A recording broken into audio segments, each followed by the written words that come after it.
For months, Claudio Nocelli's life had become a relentless chain of obligations, contracts, sleepless nights, endless meetings, and an exhaustion that not even silence could soothe. His mind was trapped beneath responsibilities and numbers, submerged in a routine that suffocated him without anyone noticing. The corporate world had demanded everything from him, and he had given everything. But somewhere inside, something had finally cracked. Then came the box. A box with no sender. Black, flawless, heavy, bearing a small blue square on its surface that seemed to pulse under the light. When he opened it, he found a message addressed to him by name. Not an error, not spam, but an invitation to an impossible journey, a private trip to Antarctica, organized by an entity he had never heard of. Corpus Itericum. The name alone felt like a key to doors no one else could see. He hesitated at first. After all, who invites you, out of nowhere, to a clandestine expedition to one of the most inaccessible places on Earth?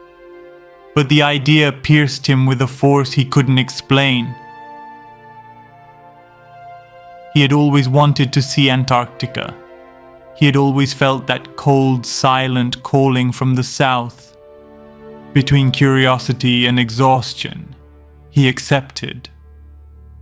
The trip began with promises of rest and disconnection, but from the first day, something felt wrong. Clark, the man from the organization, avoided answering even the simplest question. Every explanation was vague. Every detail seemed intentionally blurred.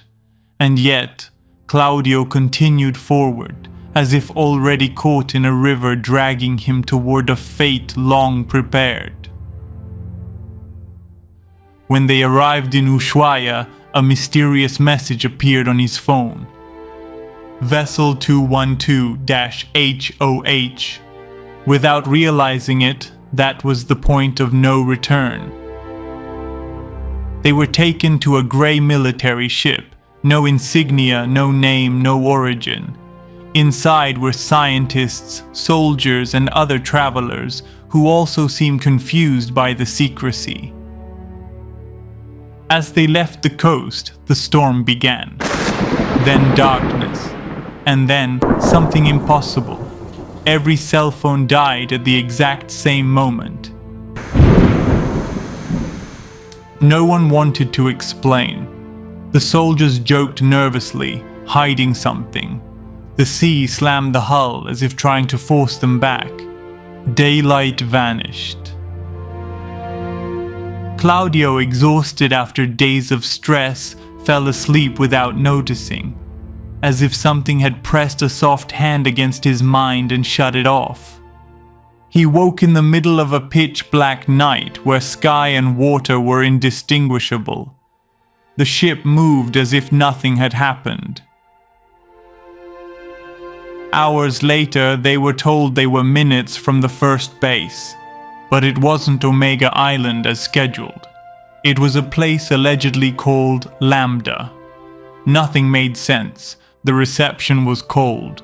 No photos allowed. They were escorted underground through enormous doors, endless stairs, windowless corridors. Patricia, a kind woman yet evasive, attended them without answering anything.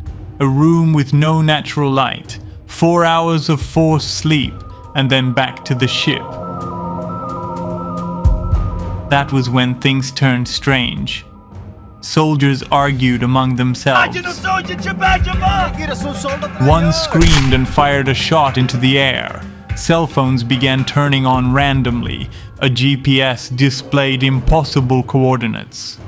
And when one of Claudio's companions asked for his confiscated phone, they threw it into the sea.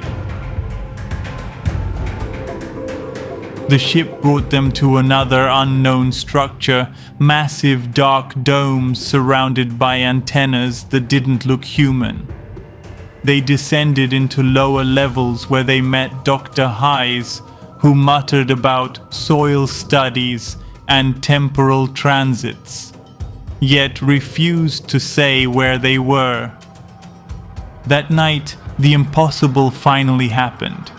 They were taken to a hidden hangar where Claudio saw, for the first time, beings with blue skin. Tall, imposing, silent. They didn't look like soldiers or scientists. They looked like something beyond human. Then Saul arrived, the man who would reveal the truth no one should hear unprepared. They were in a war zone, a war older than any human conflict, and Claudio had been drafted without knowing it. What followed left permanent scars on his spirit. Saul explained that their lives no longer belonged entirely to them. Their companions had been sent elsewhere. Claudio and Renan were assigned to infiltrate unknown lands beyond Antarctica. Behind the ice, he said, existed an entire civilization. Humanity was in danger, and their roles were essential. They were taken to a room where a blue-skinned being implanted a microchip through their noses without pain. From that moment on, their eyes became cameras. Their ears became microphones, recording everything. A black helicopter transported them across the Antarctic plateau to a small port, where they boarded a boat headed toward the impossible, a clandestine crossing into another land. As they navigated, the sky displayed a phenomenon beyond imagination. Two suns, one white, one red. Then the crossing happened. An invisible force slammed them forward. A transparent membrane snapped shut behind them as if cracking. They had crossed the first dome. What awaited them stole their breath. Giants, real, alive, men and women over 3 meters tall, pale-skinned, red-haired, sharp-eyed. They received them cautiously, but without fear.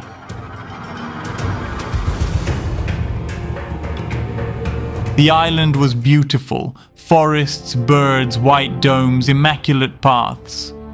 But the greatest shock was meeting their leader, Honiruki, a giant whose presence radiated wisdom and authority. The leader spoke in limited but clear English. He revealed that his family descended from the ancient Patagonians, that his ancestors escaped the known lands before the reset, that the first dome was a membrane dividing worlds, and that thousands of ancestral humans lived there. Honiruki also said something they would never forget. Here you will not see stars, those false skies, not here, never. It was there that they met Helen, her youthful face, her ancestral gaze. The young woman with the gaze of all human eras combined.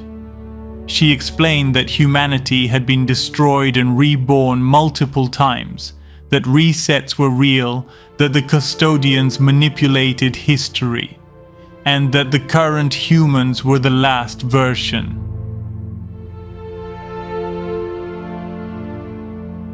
That same night, Renan died. Effects of the crossing, amplified by the microchip. Attacks erupted immediately. Bombs, tremors, chaos. Claudio survived only because the giants fought fiercely against dark ships falling in flames over the sea. He was taken to safety, where he finally confessed to Helen about the implants. She smiled gently and told him they had been deactivated the moment he set foot on the island. Then came the deeper days, body purification, spiritual lessons, explanations of the human cycles, the revelation of the 178 worlds, the history of Asgard, the resets, the parasitic forces, the families of giants walking peacefully, the nights beneath a starless sky filled with ancestral vessels gliding silently. Finally, he faced a choice: to join an operation to rescue humans from the known lands. A bridge between two worlds, an attempt to fracture the circle of deception.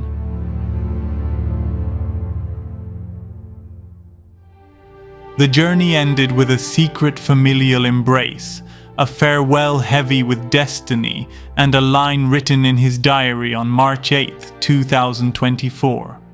I may never return. But everything he had lived, the silent war, the crossing of the dome, the giants, the ancestors, the death, the memory, the spiritual rebirth, would not be in vain. Because he had seen the truth with his own eyes, and there was no way back.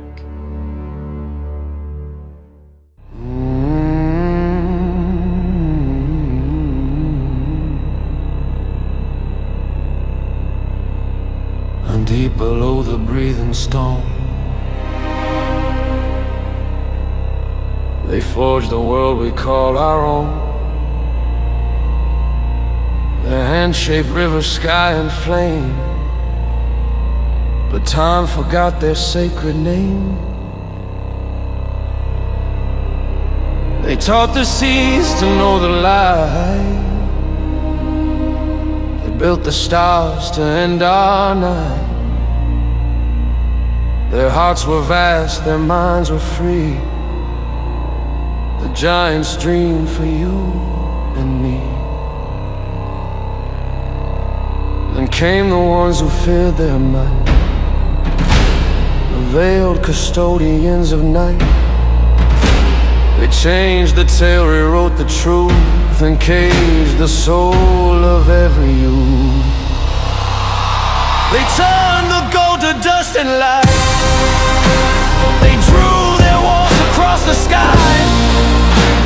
The giants fell, their voices gone, but still their pulse beneath lives on. They whispered life through living stone. Their blood became the roots we've known. They warned, beware the hands that claim to own the stars and name your name. And so the towers rose again, the keepers dressed as holy men. The truth was buried, sealed, confined inside the hollow of mankind. The books were burned, the truth denied. The story twisted, sanctified. The giants sleep, the earth still hums. Their memory beats in hidden drums. They turned the gold to dust and light. They drew their walls across the skies. The giants fell, their voices gone, but still their pulse beneath lives on. They said the ground was solid stone, but we can feel them when we're alone. Their wisdom breathes through roots and clay. The world above still hides their way. Beneath the dark, the heart still bleeds for those who planted all our seeds.